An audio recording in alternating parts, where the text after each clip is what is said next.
Hey everybody, I've been gone for a very long time and I want to thank you for your patience.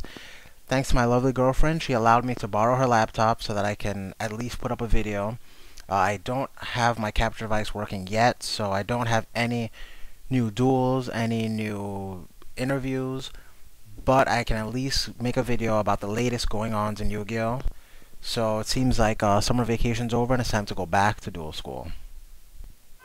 I am the stone that the builder refused. I am the visual, the inspiration that made ladies sing the blues. I'm the spark that makes your idea bright. The same spark that lights the dark so that you can know your left from your right. I am the ballad in your box, the bullet in the gun, the inner glow that lets you know to call your brother son. The story that just begun, the promise of what's to come. And I'ma remain a soldier till the war is won.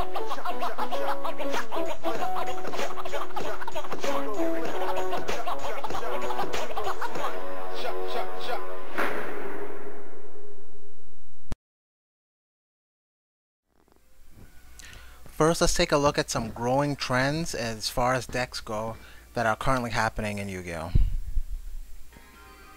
The first new trend going around is something that my friends and I like to call Dark Sworn, which is taking Light Sworn decks and mixing them with Dark decks to try to have even more draw power and have a faster deck to, I suppose, get answers more quickly. Check out a deck list and let me try to explain how it works. Now, as you can see, it runs the typical Light Sworn monsters like the Summoner, the Beast, as well as the Sorceress, but it also mixes it with the pretty much Dark Arm deck that we come to know, with Dark Arm Dragon, DMOC, which is Dark Magician of Chaos, Dark Lord Zorado, as well as the Destiny Hero monsters. Now, it runs quite a few draw cards as well, with a Lore of Darkness, as well as Solar Recharge, and trade-in, as well as Destiny Draw, so the deck runs really quickly. Another growing trend apparently is that trap cards aren't run in main deck as often as they used to. Cards like Solemn Judgment and Threatening Roar are reserved for the side decks. And according to the few players that play this new Dark Sworn deck, if you're running it correctly, that means you're hardly ever normal summoning at all. Another card that this deck likes to use is Summon Limit, which is a trap card that they use to abuse Destiny Hero Disc Commander to continuously bring him back. If your local tournament and shop is really up to date on especially Japanese lists and stuff like this, expect to see decks similar to this in your local tournaments and possibly even in your regionals. The next deck that I want to talk about is one that did well in the latest regional in Canada. Now, if you guys keep up with metagame.com, you're probably thinking, oh, he's talking about Gladiator Beast, since I think in the top 16, all but 4 of them were Gladiator Beasts.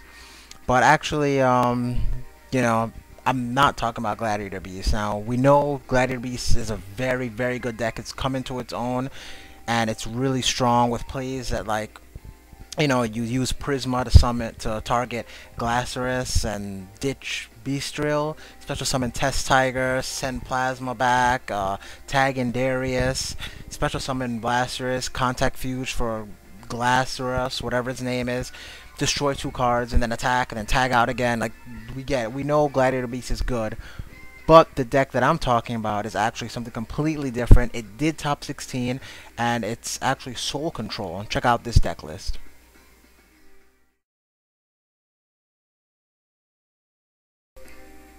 At the latest Shonen Jump in Canada, this deck was piloted by a guy named Jesse Jackson, and it has a few odd picks to say the least. Things like Mask of Darkness, Dekochi the Battle Charge Locomotive. Like, when was the last time we've seen that played in a serious big name event? Also, Royal Oppression, which I'm not surprised that it did well, seeing that it does stop special summoning. But I think the main dark horse of this deck is Prime Material Dragon. And I've always said that Yu-Gi-Oh! Was a game of search and draw, special summoning, and destruction. And Prime Material Dragon definitely does put a kink in one of the 3 main aspects of the game, as well as Royal Oppression. So I'm not surprised that this deck helped lead Jesse to a top 16 in the latest Shonen Jump.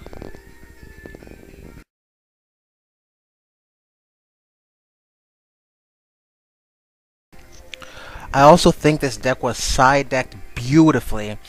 One concept that a lot of players haven't really grasped yet is the fact that cards that were once called staple don't necessarily always have to be in the main deck.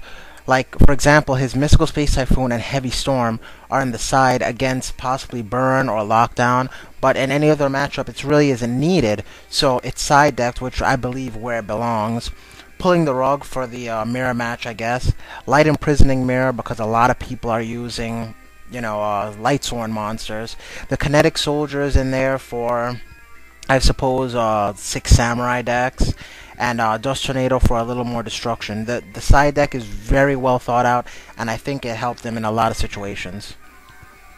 So there are a couple decks that are following some new trends that you guys should be on the lookout for. You'll probably see them soon, if you don't make them yourselves. I want to apologize again for for being gone for so long. It's been like 3 months since my last video, but I'm still having problems computer-wise, so just bear with me. Hopefully I can continue this until my capture device is up and running, and then I can get back with some more interviews as well as some more duels. Now, don't crucify me for this, but I think once I get things up and running again, I want to expand the show by kind of adding another show that has to deal with the YuGiOh, the Naruto CCG, excuse me, as well as a new Dragon Ball CCG that goes with it. Now, I've made this channel for what I believe a necessity because of a lack of YuGiOh shows out there, and I see there's an even bigger lack of that for that particular card game, which I'm also a fan of. So I'm thinking about doing that. If you are a Naruto player or a Dragon Ball player, give me your thoughts on what you'd like to see or what you wouldn't like to see, or whatever the case may be, and depending on how much free time I have and when I get everything going again, I might be able to do that. Again, thank you so much for being so patient and waiting it out until I can get a new video up. Hopefully I'll be able to do this a few more times until my capture device gets up and running again. This has been Duel School with Fitzroy, and all you guys have just been schooled.